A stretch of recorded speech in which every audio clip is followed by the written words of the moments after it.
Does the Holy Bible mention that this winged lion represents the beast? It sure does. It sits right in front of the UN Plaza at 666 United Nations Plaza.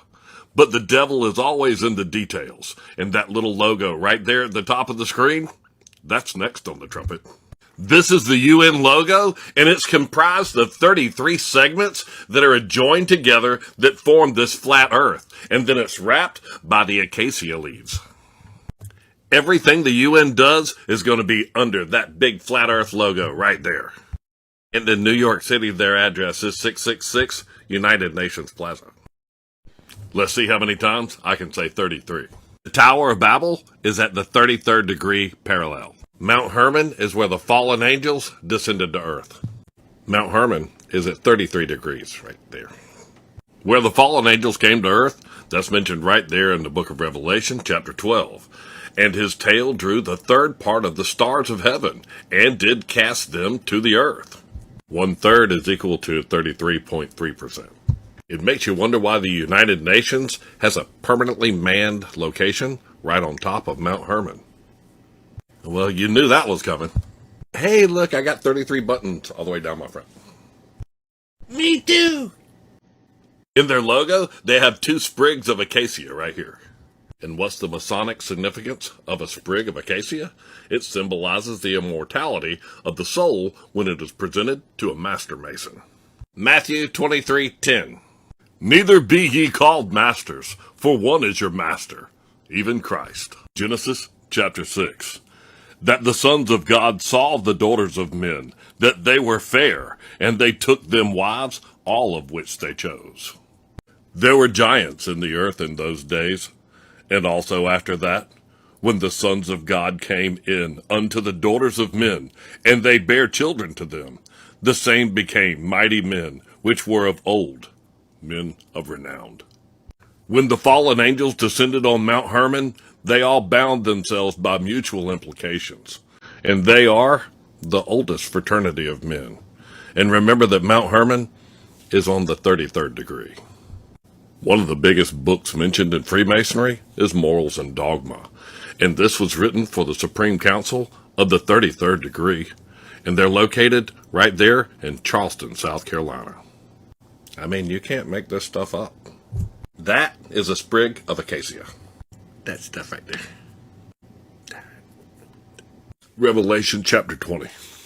And when the 1,000 years are expired, Satan shall be loosed out of his prison, and shall go out to deceive the nations which are in the 4 quarters of the earth. 4 quarters, not 4 corners. More and more of these so-called satellites, which are in fact helium balloons, are falling around our flat plain. This is just another one which fell down over the country of Brazil.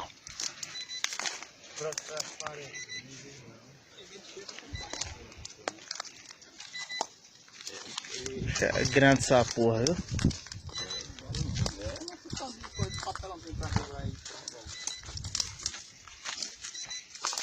Eu sou dizendo que ele tá mandando.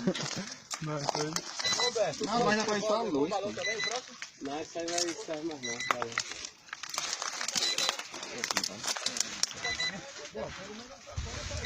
Lona tem muita aí, cara. Lona e lona pra quem quiser aí. Quero só da cor.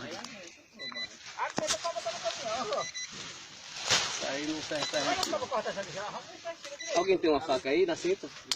Vamos ver se nós tira direito aqui. Até falar esse bicho pra lá. Vamos puxar ele pra lá? Quero só a corda. Vamos puxar ele pra lá? Vamos tirar ele daqui. The English word NASA in Hebrew translates to deceive. NASA is spelled N-A-S-A, and there is always a T through the middle of the word NASA on their logo. Each time NASA has ever launched a rocket, they say T-. Now, if you look at the letters N-A-S-A and then a T, this is simply an anagram for S-A-T-A-N. Oh, which coincidentally spells Satan, and everyone knows Satan is a deceiver, so Satan deceives. NASA in Hebrew means deceive, and this is why They are putting it right in front of your face because they lie about everything. They lie about the planets, they lie about the stars, they lie about the earth, the sun. They lie and they deceive us in every single way. NASA in Hebrew means to deceive. Somebody explain to me why this moon right here is below the horizon. Please can someone help explain how on this flight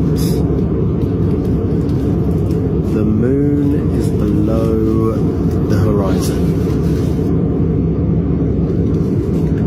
by quite some way?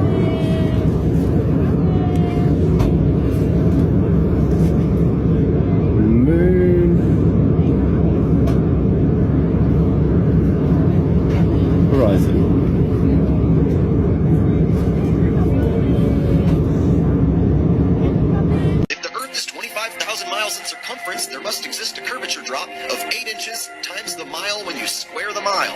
1 mile means there should be an 8-inch curvature drop. 2 miles, 2 times 2 times 8 is 32. That's 32-inch drop. 3 miles would be a 72-inch drop. And this would exponentially continue. Here's the longest bridge in the world, the Danyang Gongchang Grand Bridge in China, 102.4 miles long.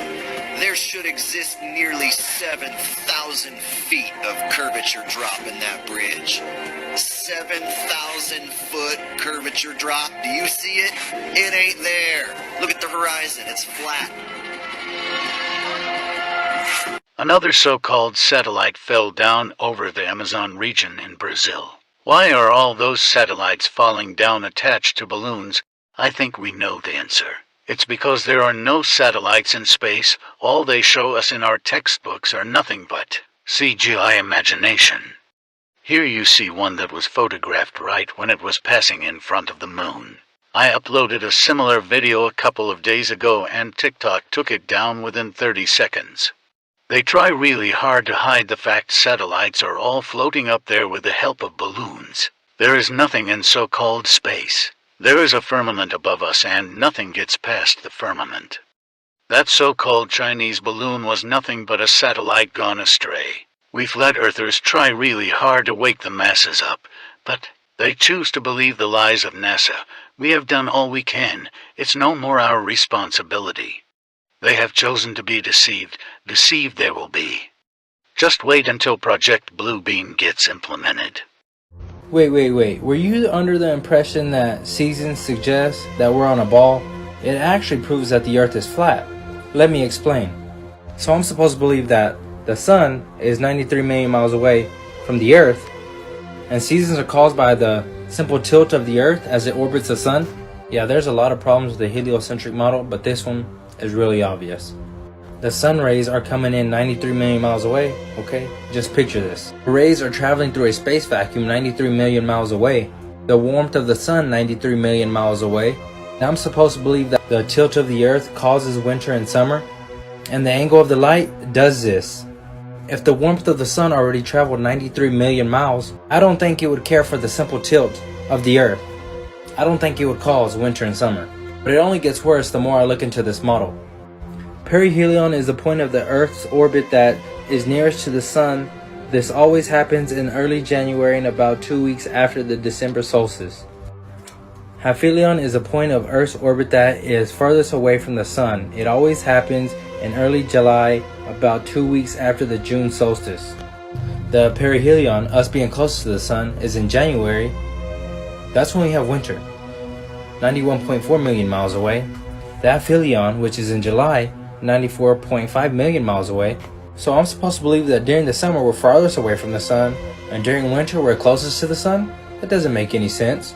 But in reality, on a flat earth model, the sun just gets closer and further away from the North Pole, causing seasons.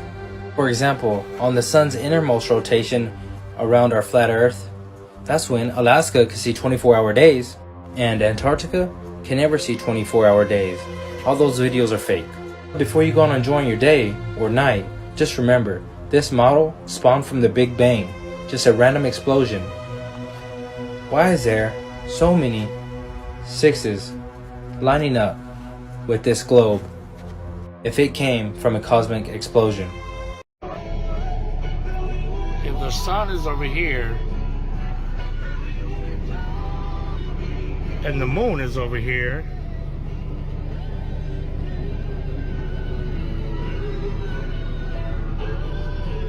sun's over here, moon's back over there. That means someone in this world, if it's round, cannot see either one. Make that make sense.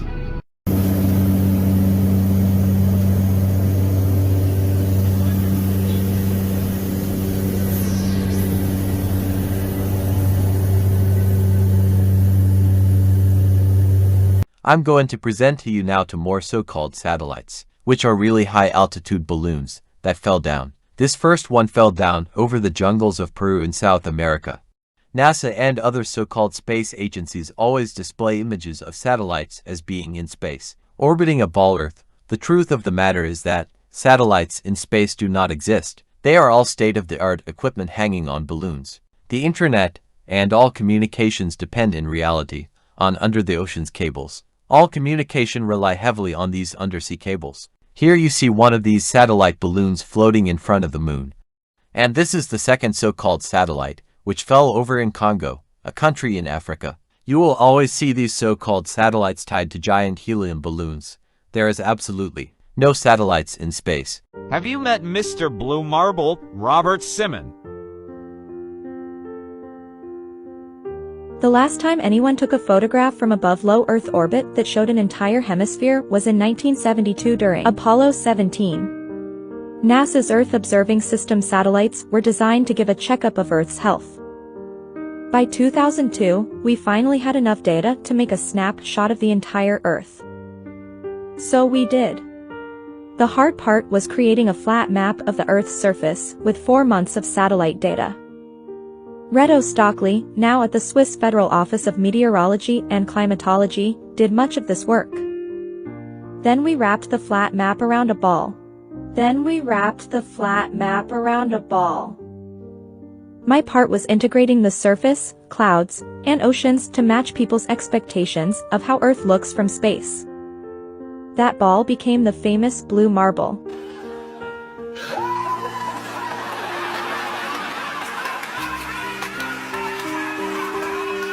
Flight Santiago to Sydney. This Boeing's average cruise speed 650 miles per hour. But at 600 miles per hour, traveling this 7,055-mile trip should take less than 12 hours. But this is the route if the Earth were flat. But we will round up to 12,000 miles to give the globe a chance. Looks like a long trip on our flat Earth, doesn't it? So let's do the math we don't know about. A 12,000-mile trip divided by an average 600 miles per hour speed is 20 hours. What are we missing? That's right, jet streams. Did you know about them? Jet streams can reach up to 275 miles per hour. Now if our plane took those helpful stream, that would help us gain time. With an average 850 miles per hour speed into 12,000-mile trip gets us the proper timing. Thanks for joining me today on Flights Explained on Our Flat Earth.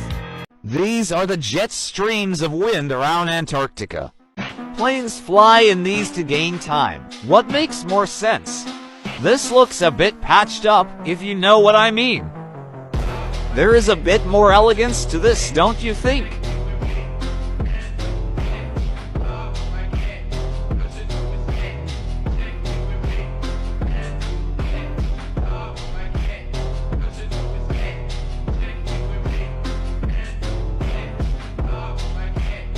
You do not live on a spinning ball covered in water. Centrifugal force is the opposite to what you think. Water doesn't stick to spinning objects, especially one that curves in every direction. It doesn't matter how you spin water, the centrifugal force will push it away.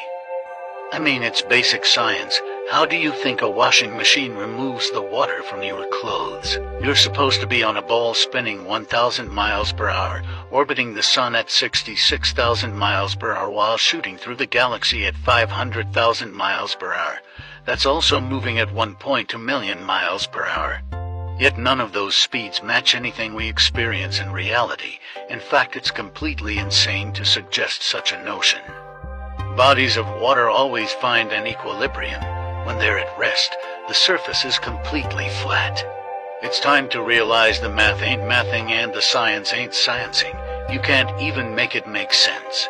You're not a random mutated monkey man living on an accidental rocket ball, so follow and bind your mind to find out where you really live.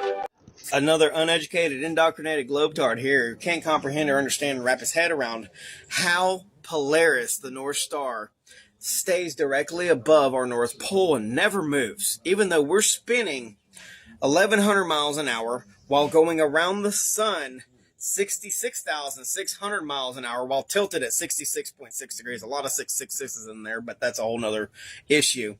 Okay, let me break it down for you with this little pencil. Can you comprehend that this is tilted 66.6 degrees? Our North Star is up here.